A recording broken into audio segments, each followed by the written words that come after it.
Mes chers amis, prenons une pièce, mettons ensemble dans la boîte de Tzedaka, surtout l'aspect, l'emphase sur ensemble, Ba'ardout, nous allons mériter. Aujourd'hui, Bezrat Hashem, la délivrance avec Mashiach. Eh bien, question, j'ai à vous poser une question. Qu'est-ce qui se passe si Chas Shalom, par accident, une goutte de lait est tombée dans un pot de soupe au poulet? Alors, on connaît les systèmes. Première chose, c'est la faute de l'autre. Deuxième chose, on panique. Finalement, quand on s'est calmé, on appelle le Rav. On lui explique, écoutez, par erreur, une goutte de lait a été introduite tombée dans une grande casserole de soupe, un bouillon de poulet. Le Rav va commencer à vous poser la question. Combien de soupe, combien de lait? Et vous vous posez la question, mais quelle différence ça fait combien? Un grand pot de soupe avec un tout petit peu de lait. Est-ce que c'est une cuillère? C'est un verre? Monsieur le rabbin, quelle différence? Non, j'ai besoin de savoir, vous dit le rabbin, s'il y avait 60 fois plus de soupe que du lait. Puisque là, la veut que quand il y a un peu du lait qui tombe dans un bouillon de soupe, de viande,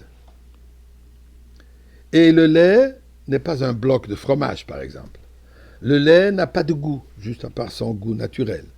Il n'est pas épicé, donc il n'ajoute pas du goût dans le bouillon.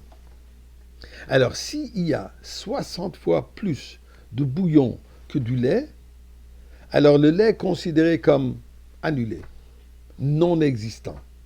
On ne le voit pas, on ne le goûte pas, on ne le sent pas, il n'a absolument aucun effet sur ce bouillon. Donc, la halakha nous dit Batel be-shishim, annulé en 60, quelque chose qui a 60 fois de plus. Mes chers amis, je veux bien préciser, ne commencez pas maintenant, au fur et à mesure, d'ajouter encore une petite goutte de lait, encore une petite goutte de lait dans vos bouillons. Non, ça c'est interdit. On parle si par accident ça a été fait, là, Batel be-shishim. Donc, ce concept est que s'il y a quelque chose de 60 fois supérieur, plus fort, plus présent que l'autre chose, cette chose est annulée. Nous sommes aujourd'hui la veille de Rosh Chodesh Adar. Adar qui est le dernier mois de l'année dans le système de mois. L'année commence avec un Chodesh Azelachem Rosh Chodashim. Le premier mois de l'année, c'est le mois de Nissan. Donc Adar, c'est le dernier mois. Il y a le système lunaire et le système solaire. Il y a une différence entre le mois du système lunaire et le système solaire d'environ 10 à 11 heures environ, que le système lunaire est moins que le mois solaire. Le calendrier juif, il est basé sur les deux, sur le système lunaire et le système solaire. Le mois va d'après le système lunaire. Maintenant, qu'est-ce qui va se passer?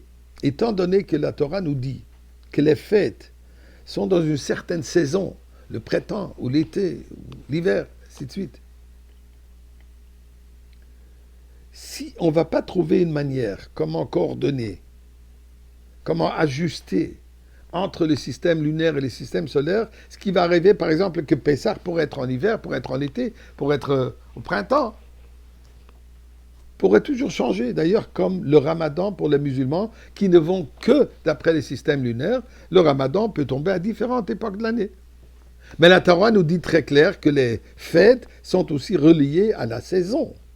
Donc il faut trouver une manière de comment coordonner ces deux. Les Chachamim, ils ont donc décidé que 7 fois dans un cycle de 19 ans, on va ajouter un mois de plus pour ajouter ce manque de 10 heures par année. Donc après 3 ans, ça fait 30 jours, presque un mois entier. On peut ajouter, donc on ajoute le mois d'Adar.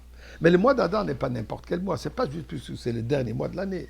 Le mois d'Adar est le mois de Simcha. Mishenichnas Adar Marbim Besimcha. C'est le mois où on rajoute dans la joie. C'est le mois, si chas v'shalom, quelqu'un a un litige il doit aller en cours. Le mois d'Adar, c'est un mois très propice pour gagner sa cause. Alors, qu'est-ce qui se passe? C'est le mois où Moshe Rabbeinu est né. Il nous a sortis d'Égypte, il nous a donné la Torah. C'est le mois durant la fête de Purim, la fête la plus joyeuse. Et on dit que le mois entier est transféré en mois de joie. Quand on a 2 mois, 60 jours de joie, donc c'est l'antidote de l'amertume, c'est l'antidote de le deuil, du chagrin, de la tristesse. Donc la joie de Hadar annule complètement la tristesse, annule complètement la souffrance. De quoi? De l'exil. Donc c'est le mois propice pour que Mashiach se dévoile. Ribbon Shalom, tu n'as pas besoin d'attendre jusqu'à Rosh Chodesh. On est prêt même la veille.